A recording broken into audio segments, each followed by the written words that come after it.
ايه مطالب حضرتك يا حاج؟ مطالب دولت لشباب البلد كلها. مفيش حاجه اسمها مرسي يطلع يدي تصريحات باسم رئاسه الجمهوريه ونبص نلاقي رئاسه الجمهوريه بتقول قرارات بعد ما المرشد يقول، وبعد ما يطلع عصام العريان، وبعد ما يطلع البلتاجي هم اللي بيقولوا قرارات، وبعدين رئاسه الجمهوريه بتصدق على كلامهم. انا انتخبت مين؟ انتخبت مرسي ولا انتخبت جماعه الاخوان المسلمين؟ الاخوان المسلمين دول لازم يحلوا الكيان اللي هم فيه، لا يندمجوا مع الشعب ويعيشوا مع الشعب، ويبقى احنا المطالب بتاعتنا 3 مطالب. احنا الناس الثوار دي نزلت عشان ليهم مطالب محدوده. الشاب عايز يعيش عيشه كريمه، عايز يلاقي وظيفه.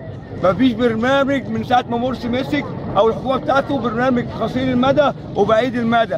فين قصير المدى؟ الحكومه مالهاش اي رؤيه. مرسي بيطلع يتكلم ويقول لك انا بطلع اجيب فلوس من الناس. احنا هنا عندنا خيرات موجوده في مصر.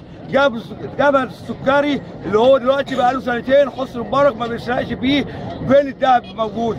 فين الغاز اللي احنا بنصدره؟ فين قناه السويس؟ داخل قناه السويس ويقول لك البلد عاوزه 4 مليار و8. 4 مليار و8. ما انت عندك هنا الجماعه اللي سالين البلد خد منهم 70 مليار وريح الشعب ده. داخل لي حتى اخر امل لينا في البلد رغيف العيش.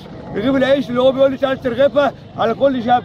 وريني شاب كده ياخد 3 رغيفه 24 ساعه. 24 ساعه ليه؟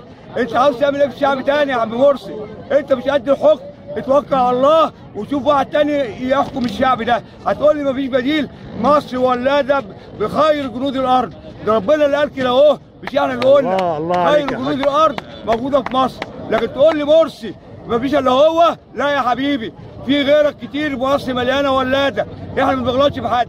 انت قد تحكم مصر، مصر كبيره عليك، اتوكل على الله وانت والاخوان المسلمين بتوعك. احنا ما ينفعش الاخوان المسلمين يحكمونا. اقسم بالله العظيم انا موجوع على ابني وبقول لك يا مرسي اهو، الهي كل شاب يموت، الهي كل شاب يموت. تتوجع زي ما كل اب حزين على ابنه كده اهو.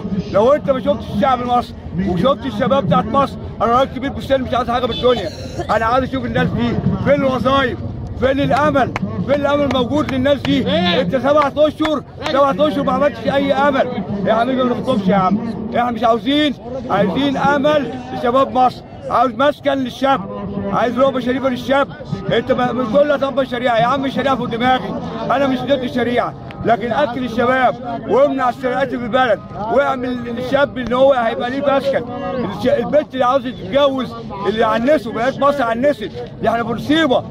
كل اب مش عارف يجهز بنته، دي احنا بنصيبه كبيره. الواد الاول كان بيعاني البيت ويساعد ابوه، دلوقتي الشاب بقى عانى على اللي خلفوه.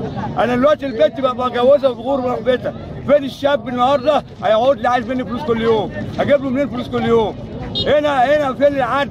فين الدين اللي انتوا بتقولوا عليه؟ تطلعوا فوق المنابر تفضلوا تقولوا الحريه والكرامه والمرسي هيوديكوا في احسن رخاء. ده ودانا في داهيه.